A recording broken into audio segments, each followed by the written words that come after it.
샬롬 철로 역정 13번째.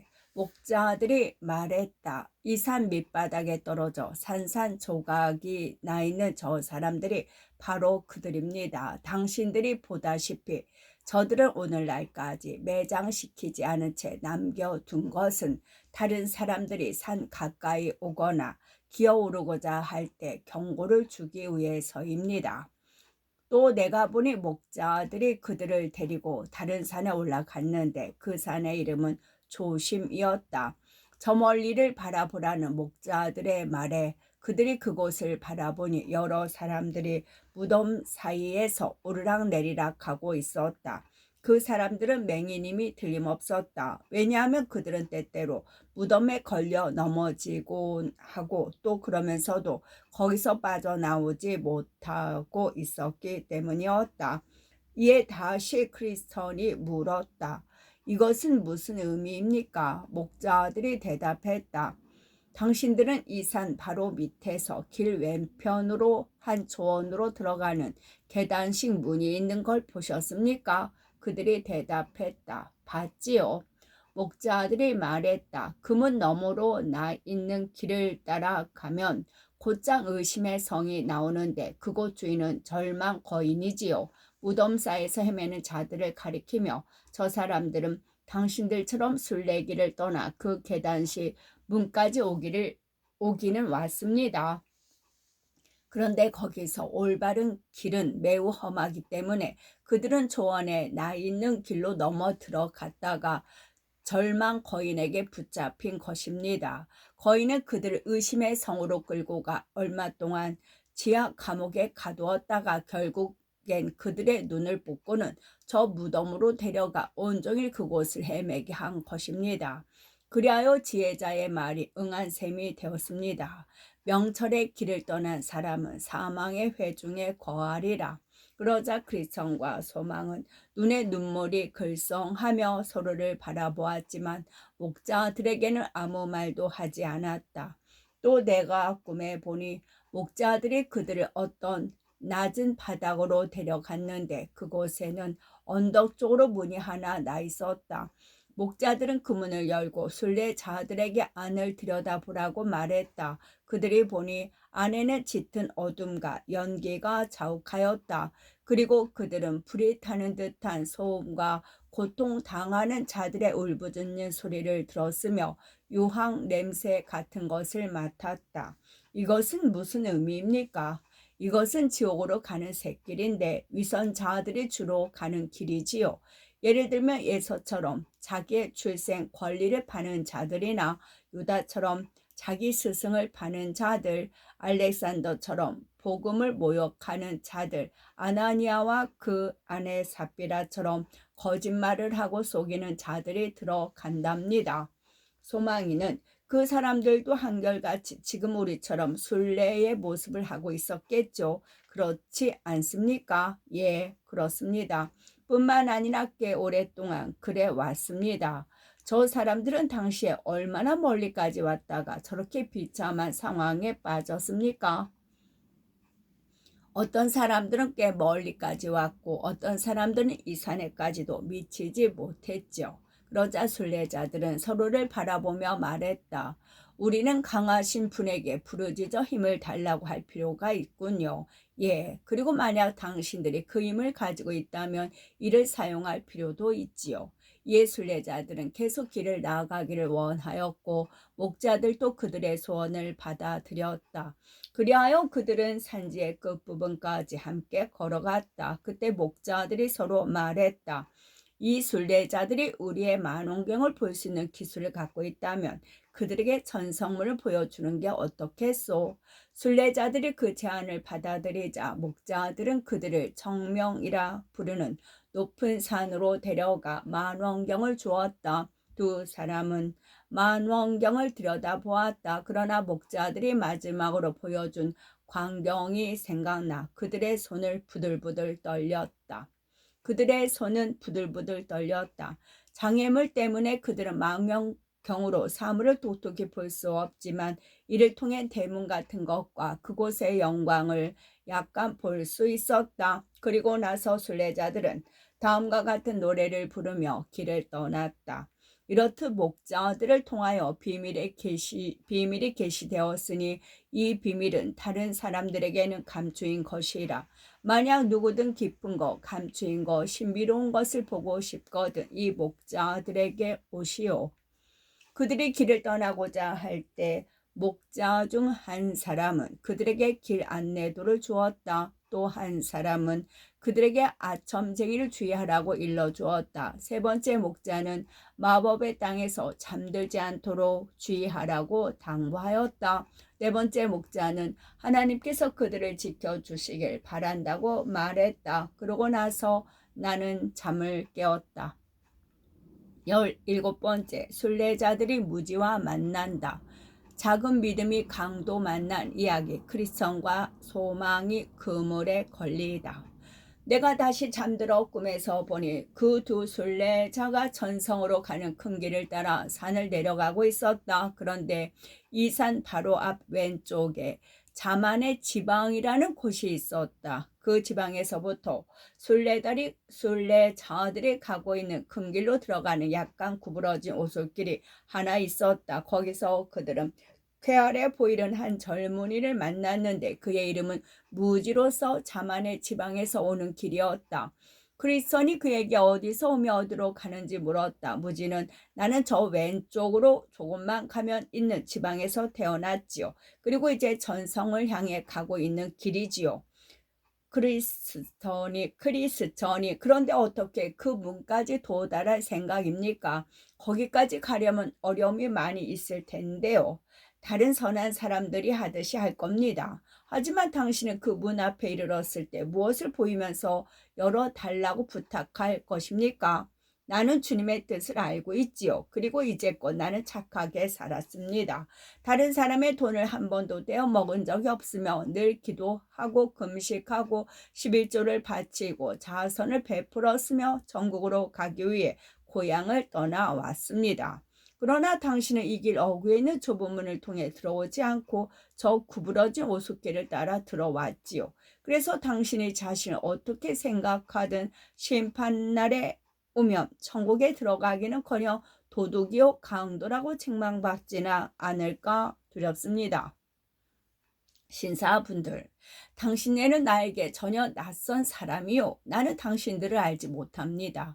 당신들은 당신네 나라의 종교를 따르십시오. 나는 우리나라의 종교를 따르겠습니다. 나는 우리 모두 잘 되기를 바랍니다. 그리고 당신이 말한 그 문에 관해서는 세상이 다 알고 있으며 그 문이 우리나라에서 매우 멀리 떨어져 있다는 사실도 알지요. 우리 지방 사람들 중에 그 문으로 가는 길을 아는 이가 있는지 나는 잘 모르겠는데 그들은 자기네들이 아는지 모르는지에 관해 상관하지 않습니다. 왜냐하면 당신들도 보다시피 우리는 저렇게 훌륭하고 상쾌하고 푸르른 오솔길을 통해 이리로 들어올 수 있었으니까요. 그가 뭣도 모르고 지혜로운 채 하는 것을 보고 크리스천은 소망에게 나아지기 속삭였다. 당신이 스스로 지혜롭게 여기는 자를 보십니까? 그보다 미련한 자에게 오히려 바랄 것이 있습니다. 우매자는 길을 행할 때에도 지혜가 결핍하여 각 사람에게 자기의 우매한 것을 말합니다. 자, 우리는 어떻게 할까요? 여기서 그와 이야기를 더 나눌까요? 아니면 지금은 그가 우리의 말에 대해 혼자 생각하도록 놔두고 앞서 가다가 후에 다시 멈춰 우리가 어느 정도 그를 도울 수 있는지 알아볼까요? 그러자 소망이 말했다. 무지로 하여금 이제 잠시 동안 우리의 말을 생각하도록 합시다. 또 그가 좋은 권면 받기를 거절하지 못하게 합시다. 가장 큰 이득이 무엇인지 모르도록 해서는 안 되니까요. 이해력 없는 자들도 물론 하나님께서 만드셨지만 그런 자들은 구원받을 수 없다고 주께서 말씀하셨답니다. 소망은 또 이렇게 덧붙였다. 내 생각에 그에게 한꺼번에 다 이야기해 주는 것은 좋지 않아 보입니다. 당신이 동의하신다면 지금은 우리가 그냥 앞서 가다가 그가 알아들을 만한 때 다시 이야기해 보도록 하죠. 그리하여 두 사람은 계속 길을 갔고 무지는 뒤에 젖어 걸어갔다. 그들이 무지를 앞서 나간 지 얼마 되지 않아 두 사람은 아주 어두운 길에 들어서게 되었는데 거기서 그들은 한 사람이 7가닥의 강한 밧줄에 묶인 채 7귀신에게 끌려오는 것을 보았다. 귀신들은 그를 예전에 순례자들이 보았던 언덕 옆 문으로 끌고 가고 있었다. 이를 본 착한 크리스천과 그 동료 소망은 벌벌 떨기 시작했다. 그러나 귀신들이 그를 끌고 지나가자 크리스천은 그가 혹시 아는 사람이 아닌지 알기 위해 자세히 살펴보았다. 그리스천은 그가 배교 마을에 살던 변절 같다고 생각했다. 그러나 그는 마치 현장에서 붙잡힌 도둑처럼 고개를 푹 숙이고 있었기 때문에 그리스천은 그의 얼굴을 똑똑히 볼 수 없었다. 하지만 소망은 그가 지나간 다음에 그의 뒤를 보았는데 그 사람의 등에는 음란한 신앙 고백자요 저주받은 배교자라고 써 있었다. 그때 크리스천이 친구인 소망에게 말했다. 그리고 보니 예전에 들은 이야기가 생각나는데 이 근처에서 한 착한 사람이 당한 일이라오. 그 사람의 이름은 작은 믿음이었지요. 비록 믿음은 작았지만 그럼에도 불구하고 그는 착한 사람이었지요. 그의 고향은 성실이란 도시였답니다. 지종을 말하자면 이렇습니다. 이 길 어귀에는 넓은 문에서부터 내려오는 작은 샛길이 하나 있는데 그 길은 죽은 자의 오솔길이라고 부르지요. 그렇게 부르는 이유는 살인자들이 보통 그 길을 이용하기 때문이고요. 우리와 마찬가지로 순례길을 가고 있던 작은 믿음은 우연히 거기 앉아 잠이 들고 말았지요. 그때 넓은 문에서 내려오는 오솔길에 3명의 포악한 건다들이 나타났는데 그들의 이름은 겁쟁이, 불신, 범죄로서 한 형제들이었지요. 그 건달들은 소신이 있는 것을 보고 속력을 내어 달려왔습니다. 마침 이때 그 착한 사람은 막 잠에서 깨어나 다시 여행을 시작하려던 참이었지요. 건달들은 그의 뒤를 쫓아가면서 무시무시한 목소리를 그에게 설하고 위협을 하였고요. 그 소리에 작은 믿음은 백지장처럼 하얗게 되어 싸울 힘도 도망칠 힘도 다 잃고 말았답니다. 그러자 겁쟁이가 말했어요. 내 돈지갑을 내놔라. 그러나 작은 믿음은 돈을 잃기 싫었기 때문에 머뭇머뭇거리었지요. 이때 불신이 그에게 달려들어 호주머니에 손을 푹 찔러 넣더니 돈주머니를 끄집어냈습니다. 그러자 작은 믿음이 소리를 쳤지요. 강도야, 강도야. 이에 범죄가 손에 들고 있던 커다란 곤봉으로 작은 믿음의 머리를 내리쳤지요. 그것을 맞고 작은 믿음은 피를 절쳐 흘리면서 넙죽 엎어져 버렸습니다. 그동안 강도들은 그 곁에 서 있었지요. 그러나 마침내 누가 오는 소리를 듣고는 그가 혹시 좋은 확신이란 도시에 살고 있는 대은혜가 아닌가 두려워하여 소리를 죽이고는 그 착한 사람을 혼자 남겨둔 채 돌아가고 말았습니다. 그러자 작은 믿음은 땅에서 일어나 얼른 제 길로 달려갔답니다. 이것이 이야기의 전부이지요. 소망은 하지만 그 자들의 작은 믿음에 가진 재산을 다 빼앗아 가지 않았습니까? 아닙니다. 그의 보석을 감추었던 곳은 그들이 뒤지지 않았기 때문에 그것들은 무사했지요.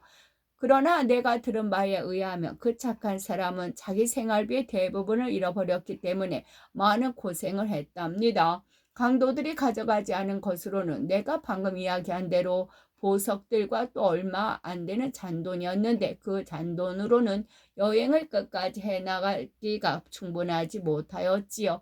내가 잘못 전해 들은 것이 아니라면 그는 길을 가면서 목숨을 부지하기 위해 구걸을 해야 했답니다. 그는 항상 꼭 자기 보석을 팔려 하지 않았기 때문이지요. 이는 구걸과 그 외 할 수 있는 여러 가지 일을 하면서 나머지 대부분의 길을 굶주린 배를 안고 갔답니다. 하지만 그가 청구문에 들어갈 때 제출해야 할 증명서를 강도들이 훔쳐가지 않았다는 것은 놀랍지 않습니까? 크리스천은 놀랍지요. 하지만 그들은 증명서를 훔쳐가지 않았습니다. 강도들이 그것을 빠뜨리고 가기는 했지만 이는 작은 믿음이 잘 숨겨서 그렇게 된 것 결코 아니지요. 왜냐하면 그는 강도들이 오는 것을 보고 하도 낙담하여 어떤 것을 숨길 만한 힘과 재주를 발휘할 수 없었기 때문이지요. 그러므로 작은 믿음이 그 좋은 것을 잃어버리지 않는 이유는 자기 노력 때문이라기보다는 선하신 섭리 덕분이라 할 수 있습니다. 소망은 그래도 그가 보석들을 잃어버리지 않았으니 마음의 위안이 되었겠군요. 만약 그가 보석을 사용했더라면 더 큰 위안을 얻을 수 있었을 겁니다. 그러나 내게 이야기를 전해준 사람의 말에 의하면 그는 나머지 길을 갈 동안 거의 그 보석들을 사용하지 않았다고 합니다. 이는 그가 돈을 잃어버렸을 때 받은 충격 때문이지요. 실제로 그는 나머지 여행을 할 때 대개는 그 보석을 잊고 지냈습니다. 그러다 가끔 보석이 생각나면 그것으로 마음의 위안을 삼기 시작하였지요. 그렇지만 그 돈을 잃어버렸던 생각이 되살아나 그는 온통 거기에 사로잡히곤 했답니다. 저런 불쌍한 사람, 이것은 그에게 큰 슬픔이 아닐 수 없었겠네요. 크리스천은 큰 슬픔이다 마다요. 만약 우리가 그 사람처럼 낯선 곳에서 강도를 만나 돈을 빼앗기고 상처를 입었다고 생각해 봅시다. 우리는 정말 슬프지 않겠습니까? 그 불쌍한 사람이 슬픔으로 죽지 않는 것이 이상할 정도지요. 내가 듣기에 그는 나머지 길을 거의 슬프고 쓰디쓴 불평만 하면서 갔다 합니다. 그를 만나는 사람마다 붙들고 자기가 어디서 어떻게 강도를 만났으며 누가 그 짓을 했는지, 자기가 무엇을 빼앗기고 어떻게 상처를 입었는지, 그리고 하마터면 목숨까지도 빼앗길 뻔했다는 이야기를 하였답니다. 소망은 그런데 왜 그가 그렇게 궁핍을 당하면서도 자기 보석을 팔거나 저당 잡혀 여행 중에 쓸 물건을 사지 않았는지 궁금하네요. 당신은 마치 이 시대에 대해 아무것도 모르는 사람처럼 말하는군요. 그 사람이 보석을 저당 잡히고 무엇을 받을 수 있겠습니까? 또 보석을 판다면 누구에게 팔겠습니까? 그가 강도당한 지역에서는 그의 보석이 전혀 값지게 여겨지지 않았지요. 그리고 그는 보석을 팔아서 생계를 유지하고 싶은 마음도 없었어요. 실제로 그가 천국 문 앞에 도달했을 때 보석이 없으면 그 안으로 들어갈 수가 없습니다. 그는 그 사실을 잘 알고 있었지요. 그렇게 되느니 차라리 수만 명의 강도들에게 수모를 당하는 편이 더 낫다고 생각했을 것입니다. 소망은 내 형제여, 왜 당신은 그리도 신랄하게 말씀하십니까? 에서는 죽 한 그릇을 얻기 위해 자기의 가장 큰 보석인 장자권을 받았지요. 만약 에서가 그랬다면 작은 믿음이라고 그렇게 못할 이유가 없지 않습니까? 크리스천은 물론 에서는 자기의 장자권을 비롯해 거기 속한 여러 권리들을 팔아버렸지요. 이렇게 함으로써 그는 망령된 자들과 같이 주된 축복에서 제외되고 말았습니다. 그러나 에서와 작은 믿음 두 사람은 차이가 있으며 그들의 재산도 서로 다르다는 사실을 염두에 두어야 하죠. 에서의 장자권은 상징적인 것이었지만 작은 믿음의 보석은 그렇지 않았습니다. 에서는 자기 배를 하나님으로 삼고 있었지만 작은 믿음은 그렇지 않았지요. 에서는 육신적 미각을 만족시키는 데 급급했지만 작은 믿음은 그렇지 않았지요. 또 에서는 자기 정욕을 채우는 것 외에는 아무것도 몰랐지요.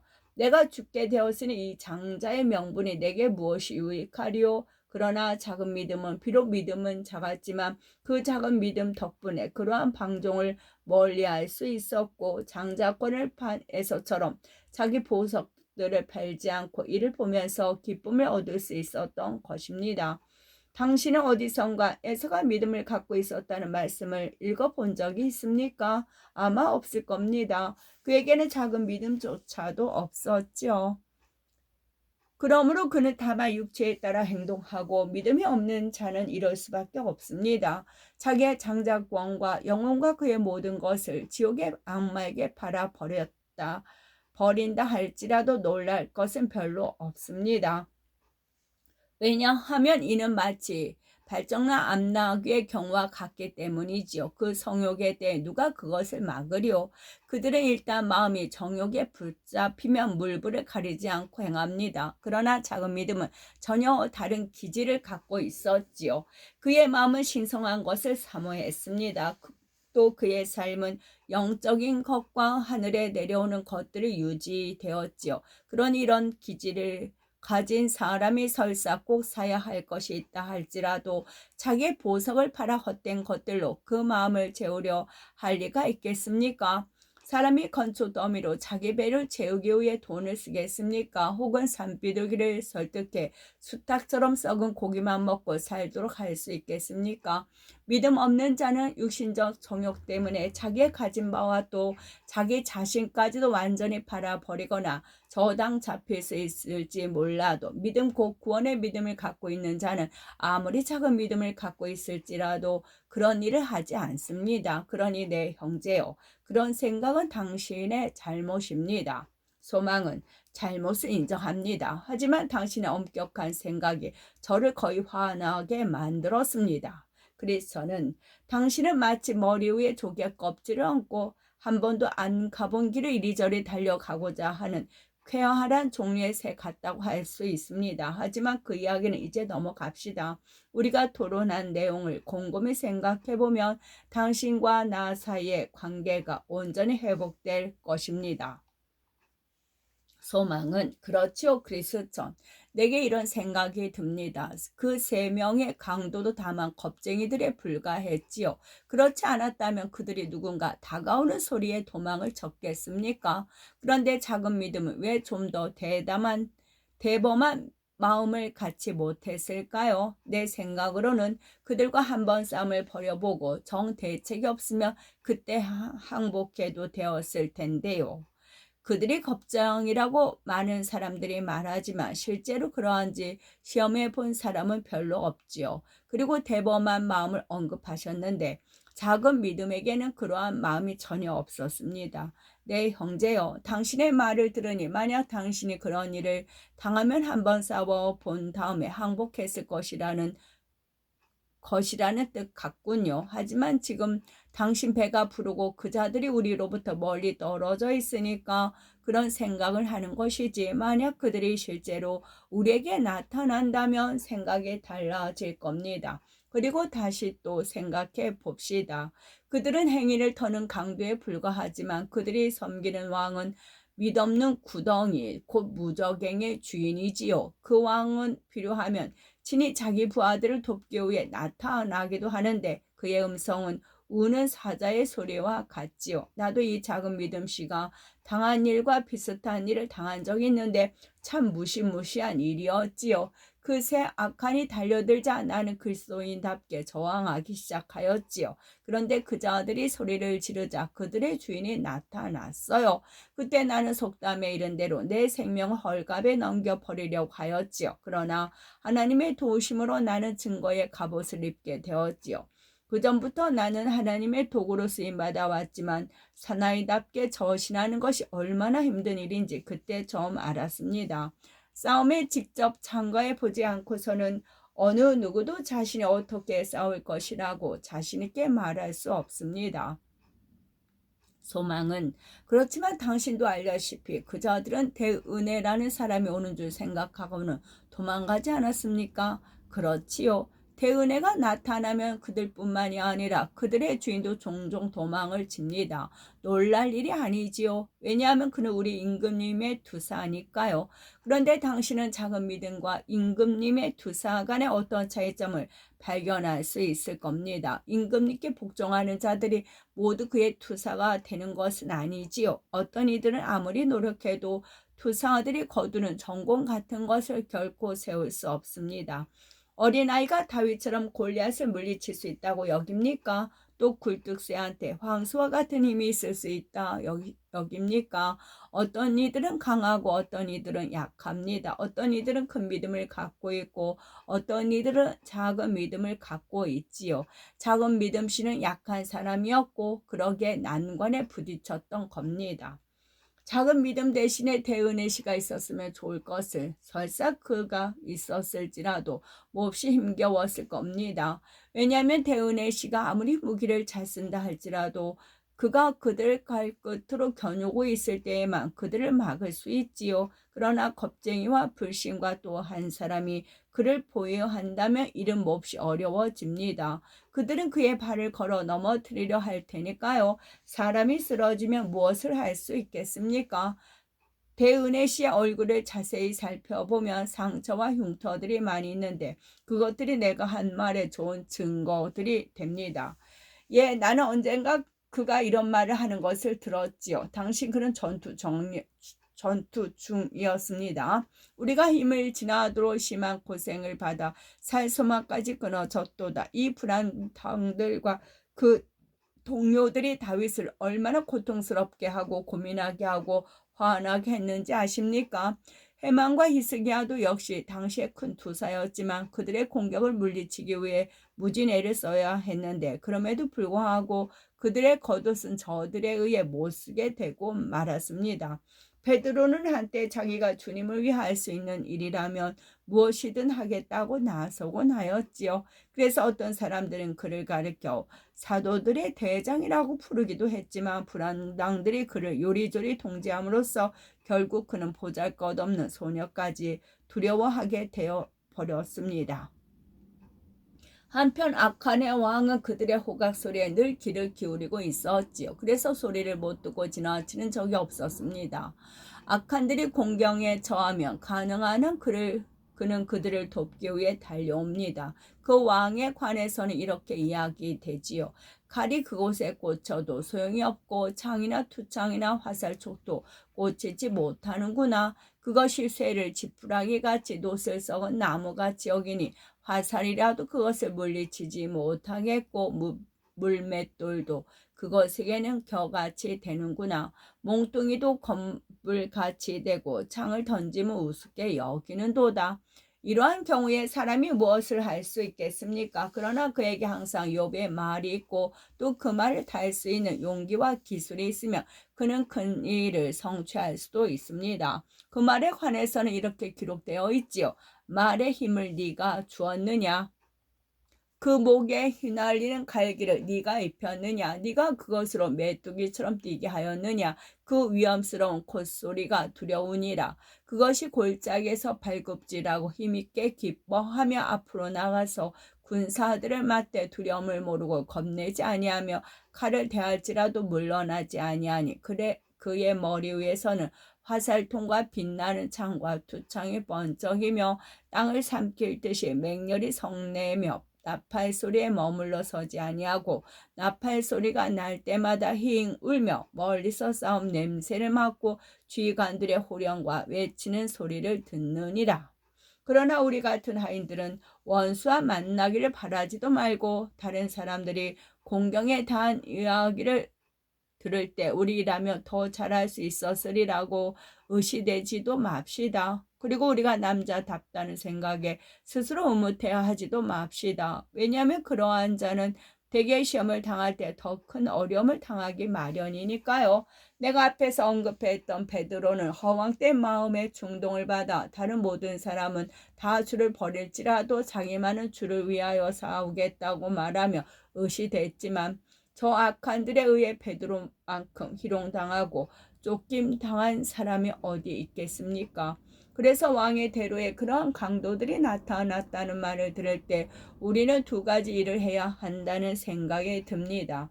첫째로 우리는 무장을 하고 방패를 확실히 챙겨야 합니다. 작은 믿음씨가 리워 야하단의 공격을 받을 때 그를 물리칠 수 없었던 것은 이런 무장이 없었기 때문이지요. 실제로 우리가 무장을 하지 않을 때 마귀는 전혀 우리를 두려워하지 않습니다. 그리하여 능숙한 기술을 갖춘 이가 이렇게 말한 것입니다. 모든 것 위에 믿음의 방패를 가지고 이로써 능히 악한 자의 모든 불화살을 소멸하고 두 번째로 우리는 임금님께서 우리와 함께 가심으로 우리를 호위해 주시도록 기도하는 것이 좋습니다. 그 덕분에 다윗은 사망의 음침한 골짜기로 다닐 때 기뻐할 수 있었고 모세는 하나님 없이 행군하느니 차라리 그가 서 있는 곳에서 죽는 편이 낫겠다고 말하였지요. 오대 형제여, 만약 주께서 우리와 함께 가주시기만 한다면 수만 명의 원수가 우리에게 달려든다 할지라도 두려워할 필요가 어디 있겠습니까? 그러나 그가 함께 계시지 아니하면 제 아무리 의시되는 조력자라도 죽음을 당하게 될 겁니다. 나는 전에 여러 번 전쟁을 치른 적이 있지요. 그런데 가장 선하신 그의 도우심을 통해 보시다시피 지금까지 내가 살아있기는 하나 나는 내가 사나이답다고 자랑할 수 없습니다.